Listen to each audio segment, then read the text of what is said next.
The Heart of Art is sponsored in part by the Texas A&M University Art Galleries, which includes the Stark and Forsyth Galleries located inside the MSC. The galleries provide a variety of opportunities to experience art exhibitions, events, and hands-on activities. More information at uart.tamu.edu.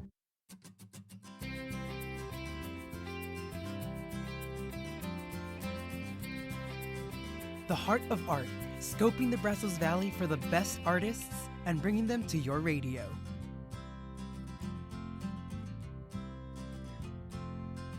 Howdy, Glenn. Welcome back to the KMU Studios. My name is Hector Nino, and you're listening to The Heart of Art. Today in the studios is a very special guest. Her name is Katie Brokaw. She is the director of Shakespeare at Winedale, who is celebrating their 56th summer season. They have performances prepared for July 17th until August 9th, so you have plenty of opportunities to go check out a show. And Katie is a professor of English at the UT Austin College of Liberal Arts, and she is an expert on Shakespearean performance, eco-theater, and medieval drama. So, hi, Katie. How are you today? Hi, I'm great. Thank you for having me on. Of course, I'm so excited for this conversation. I mean, Shakespeare at Winedale happens in Round Top, Texas. Is that correct? Yes, just outside of Round Top. Okay, perfect. Yes. And what is the Winedale Historical Center? Because I know that that's where you are located. And why choose this place to host Shakespeare at Winedale? Yeah, so the Winedale Historical Center is a collection of 19th century buildings, some that have been here since the 19th century, some that were brought here by Miss Ima Hogg, the daughter of Governor Hogg, who sort of was collecting them in the 1960s. And, eventually she donated this whole property, which is a really beautiful patch of land that includes forests and rolling hills. She donated that to the University of Texas. And in the late 60s, she had a conversation with James Ayers, who goes by Doc. And she said, there's this beautiful 19th century barn. And wouldn't it be cool if we had some performance in there and some Shakespeare performance? And Doc at the time was a new English professor at UT Austin, and he said, "Yeah, I would love to do that." So 1970 was the first year, and they started performing Shakespeare in this barn, and it's been happening every summer ever since, except for COVID when it happened on Zoom. And so so it's a long and storied tradition. It's a beautiful place to visit, and the barn is absolutely gorgeous. It's a completely dreamy space to perform in. It has been somewhat reconfigured to look like an Elizabethan stage. So we have a balcony space and what's called a discovery space where kind of in the center of the stage. But we also are able to perform around the barn. So the audience is sitting in the barn. There's also a balcony for the audience that's an old hayloft. But around them, you're seeing action in the fields, right? You're looking outside. It's open-sided. You're looking outside the barn, and you're seeing, oh, there's more battle happening out there. Or these two characters that are in love, they're going on a walk in the countryside. And you can see that outside of the window. So it's really, really cool. So that's where we are for 9.5 weeks every summer, which is such a joy for these students and me, right? That we're in this beautiful spot of rural Texas, with the birds and the armadillos and the flowers and the bugs, and we're unplugged from screens, and we're making Shakespeare in this really pastoral area, and also among these 19th century buildings, which is really interesting. So yeah, that's the where and why of Shakespeare at Winedale. All right, cool. Thank you for that little summary right there. But what exactly is Shakespeare at Winedale? I know it's a program under the College of Liberal Arts at UT Austin, but what all does the program encompass? Right. So the program that started in 1970, that Doc started, is a now 9.5 week double summer school class. So it's 6 English credits from UT Austin that actually any university student can do. A student from anywhere in the world can take this as a class. And they come out here, and we spend 6 weeks preparing 3 full-length Shakespeare plays, which is a lot. Yeah. And classes are usually 14 to 18 students. And then we have 4 weekends of performances in the last 3 weeks of the summer. So that's the summer class. We do also have class time. We talk about Elizabethan theater. We talk about adaptation. This summer we've also been studying 19th century American history around this area, Texas history, and also the history of Shakespeare at Winedale. Wow. And then the students are learning the lines and preparing the costumes and the props and learning the fights and the dances and the music. We have a ton of music. So all of that is happening, as well as we play volleyball and ultimate frisbee, and we do some very kind of summer camp like things as well. So that's the kind of flagship summer program that's been going since that first year. There's also a spring class, which is just sort of a normal, well, a normal-ish UT Austin English class that happens every spring. We also now have, since 2001, Camp Shakespeare, which serves 11 to 16-year-olds, and there's 2 2-week sessions for that age group. And we also have an outreach program in the greater Austin area that takes Shakespearean performance to third to fifth grade classrooms and goes into classrooms and gets students performing. And then they actually perform, those kids perform in the theater barn in Winedale in April, the same weekend that the spring class performs their play. Wow, so all age groups are getting to benefit from this then. So what can people expect from this year's performances? What shows are you doing? Sure. So we are doing Romeo and Juliet, so an absolute classic, and we have it's a really high energy production. We're really finding the comedy and the love in there, which I think you have to feel that joy and excitement for you to feel the tragedy at the end of that. It also has some great music. We actually have some 19th century American music that we've put in that to kind of honor the theater barn in which we perform and kind of think about that space. Um, and then we have an adapted production of Shakespeare's comedy Love's Labour's Lost that actually takes the action of that play and sets it in Winedale in 1976, so 50 Wow. summers ago. And it's about Winedale kids in the summer of 76 coming out here, falling in love, learning about Shakespeare. That play lends itself to that plot. Yeah. And so it's lightly adapted. It's 90 minutes. It's fully a musical. We've got a lot of 1970s songs and some original songs, and a lot of local Texas artists from that era have given us permission to use their music in the show. So it's a really fun show, I think, for people who know the program, but it's also a really great kind of starter show for people who might not think that Shakespeare is for them, because it's 90 minutes, it's musical, it's a very simple plot, it's accessible, we've adapted the language, it's 1970s costumes, it's so that show's really a lot of fun. And really, a love letter to Winedale and its history. And then our final play, and I should say that the theme of the whole season is history. So we're thinking about American history, Winedale history, and English history. So our final play is Henry IV, Part One, which is I'd say easily Shakespeare's most fun history play. It's very, very funny. And it also has great adventure, and it's got romance, and it's got some really fantastic sword fights and battle scenes. It's kind of got it all.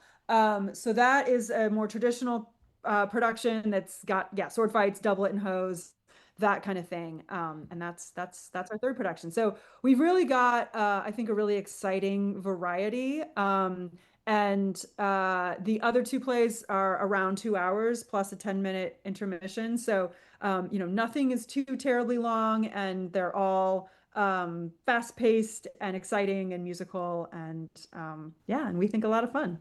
I mean, yeah, it sounds like a really unique theater experience, and for the people that are going to be making their way, it sounds like it would really be worthwhile their time. And I know that this is your first year as director as well. Congratulations for that. That's awesome. How did you end up here in Texas?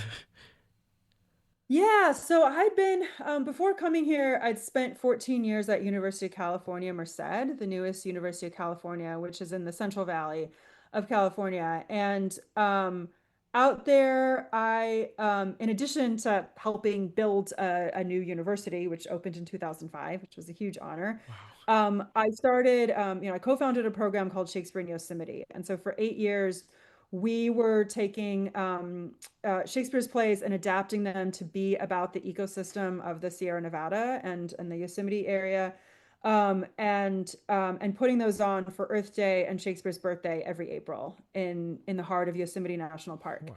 So that was a program that involved primarily students, but also some community members and also park rangers and people who worked in Yosemite.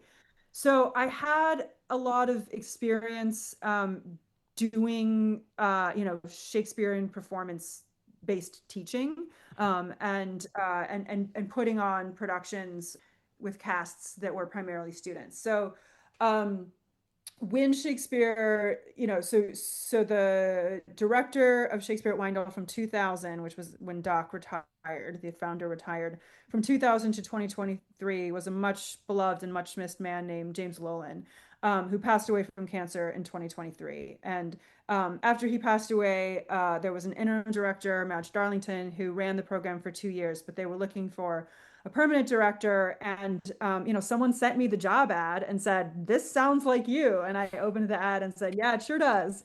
Nice. What I love doing is putting on Shakespeare plays with students. I also come from a summer camp background, Wow. which in many ways Shakespeare at Winedale is. It's that skill set of programming and community building and singing silly songs and all of that. So yeah, I applied knowing that it was a really kind of exciting fit. I mean, that's awesome that you were able to bring those skills here to our neck of the woods. Thank you so much for making your way here. Well, yeah, performances run until August 9th. Is there a website where people can purchase tickets? What would that be? Absolutely. It's shakespeare-windale.org. People can also just show up and get them at the door. So Okay. if you just look up, if you just search Shakespeare at Winedale, you'll find our website, and or if you just put it into your map application, you'll get here. And our performances are Fridays, Saturdays, and Sunday nights at 7:30. And then because of the heat, our matinees are at 10:30 a.m. on Saturdays and Sundays. And we do all three plays every weekend. Wow. So if you want to kind of make a weekend of it, you can see all, two or three of them. The final Saturday night, we're actually doing a preview night where we're going to unveil our 2027 season by performing scenes and songs from those plays and celebrating all of the programs of Winedale. So that night's a little bit different, but other than that, we have the next 3 weekends. All three shows are happening. Awesome. All right, you guys, we will be going on a quick break, but do not go anywhere. We will be right back. The Heart of Art is sponsored in part by the Arts Center of Brazos Valley, exhibiting regional, national, and international artists. The Arts Center provides a variety of classes, workshops, and children's camps throughout the year. More information at acbv.org or by calling 979-696-2787. So, what lessons can the modern world learn from such an old text like of Shakespeare's work? Ooh, great question. Um, I mean, it's kind of all in there. These plays this season do allow us to think about history and sort of looking back to look forward. They're about power, they're about politics, they're about falling in love. They're about, I mean, Romeo and Juliet. It's about making rash decisions and not thinking things through.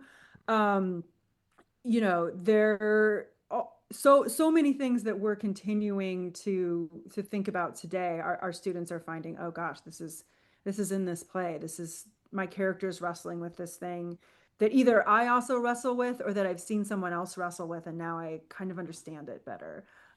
So that's kind of happening all the time. Because of my work doing Shakespeare in Yosemite, I'm really alive to the way that these plays are really ecological, that Shakespeare is growing up in the countryside. He has plants and animals all over his play. He's representing things like deforestation, which is happening kind of for the first time, really, in England in his lifetime. A kind of early concern for are we taking too much from the natural world? And so I think that those issues can feel really resonant as well. And that's just one of so many examples of moments in Shakespeare where you can find a resonance with the modern day.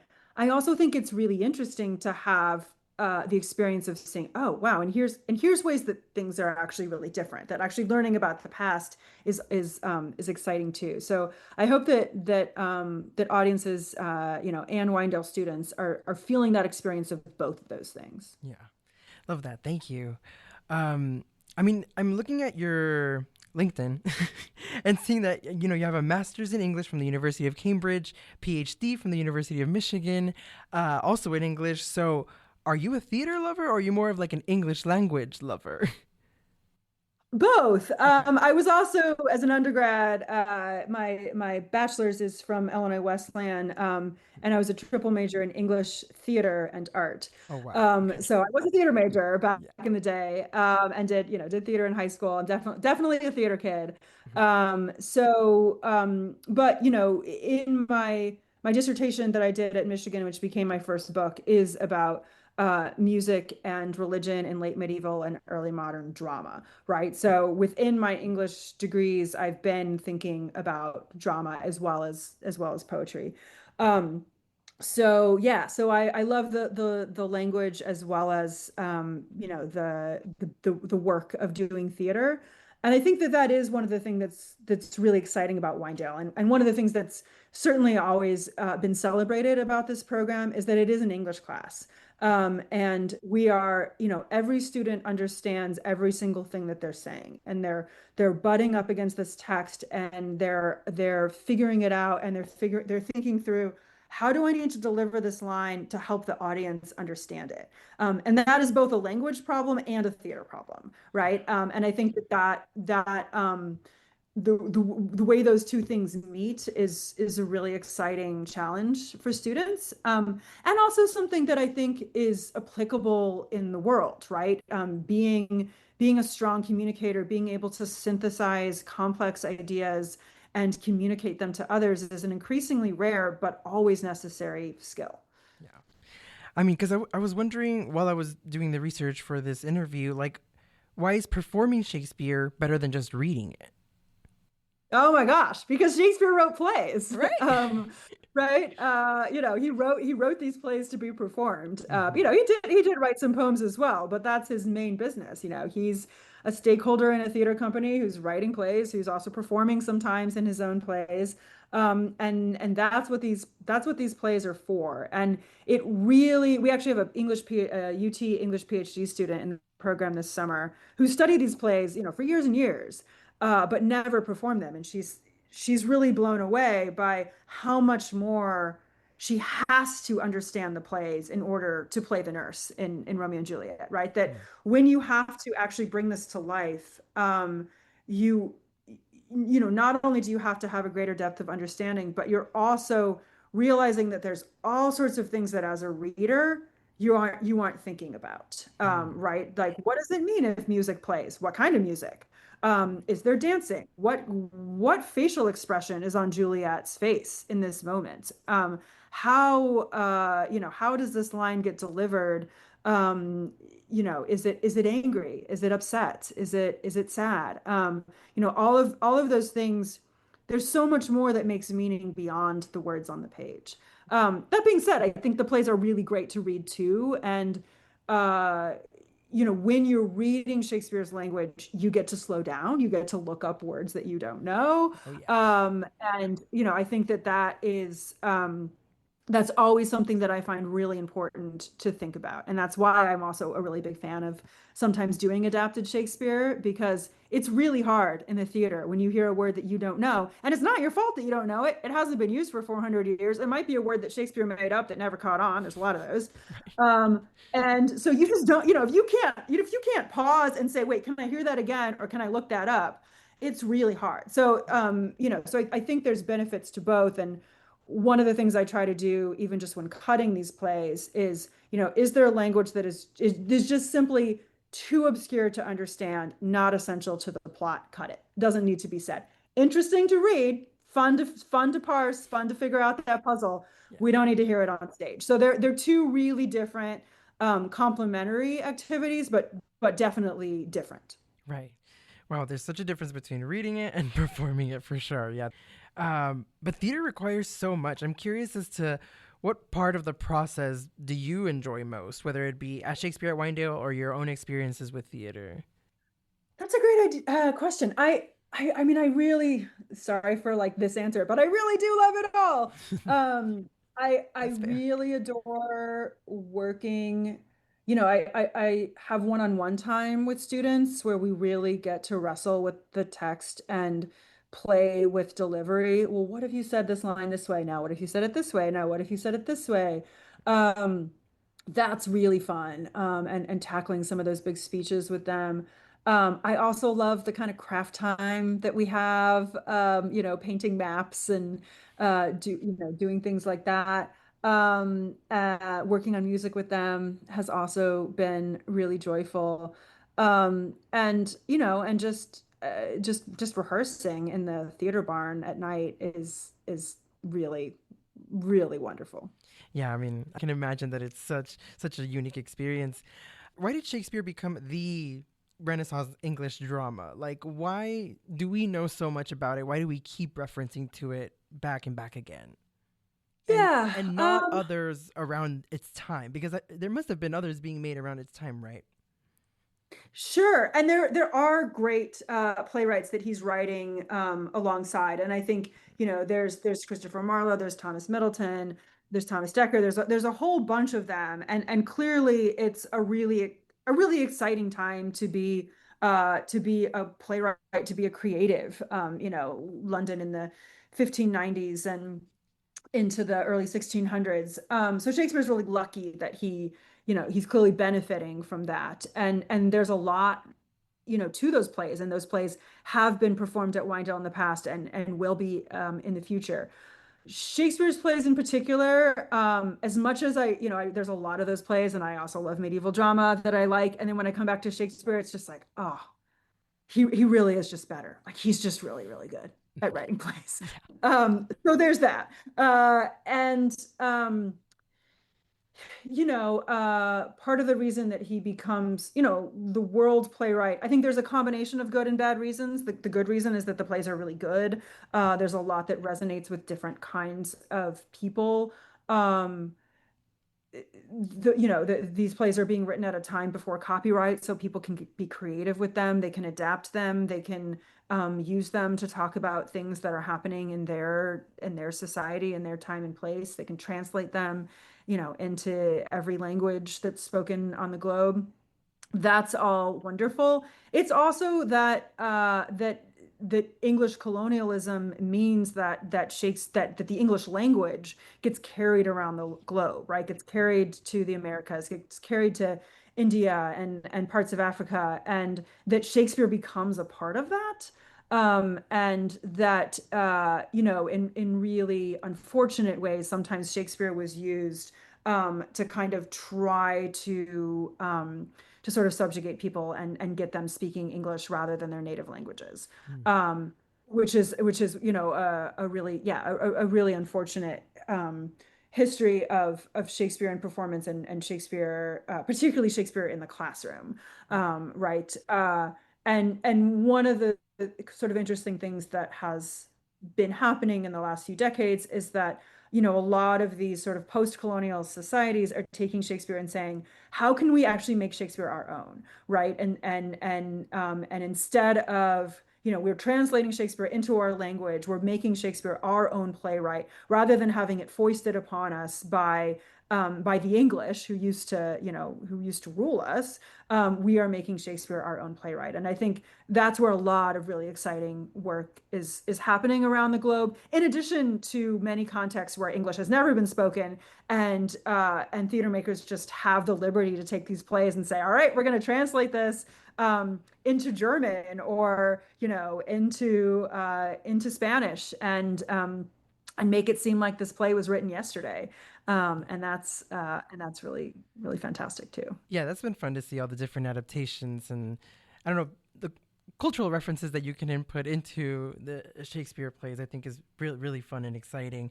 I'm wondering, like, did people actually speak like that? Was that like common tongue, or was it also elevated for its time? It was elevated for its time. I mean, he's most the majority of his characters speak in blank verse, right? The iambic pentameter of there's 10 syllables per line, especially in his early plays. Sometimes those are a lot of those lines are in rhyming couplets. And certainly in Shakespeare's day, people weren't walking around counting their syllables and making sure that every 10th word rhymed, Right. right? But he also writes in prose, not in poetry, that would have sounded, closer, would then and does now sound closer to the way that real people talk. Um, he also, he is inventing words, and so that there is going to be a word that is probably not spoken on the street. And sometimes, frankly, he does overwrite. Sometimes he needed an editor. People usually don't go on for as long as many as Shakespeare monologue, which is part of why I think the plays really do benefit from some cutting down. Uh, but there are words that were in common parlance in Shakespeare's day that would have been more familiar to an audience member's ears then, um, and also words that have kind of changed in meaning, that can throw modern audiences off. So it certainly would have been the case that audiences in Shakespeare's day would have understood more than the sort of average theater goer going in cold now. But it wouldn't necessarily have been the case that it sounded as easy as just like watching TV now. Right. I mean, that brings the question, like, now that language is becoming and differing more and more, getting away from that type of language, do you see the interest in Shakespeare increasing or decreasing?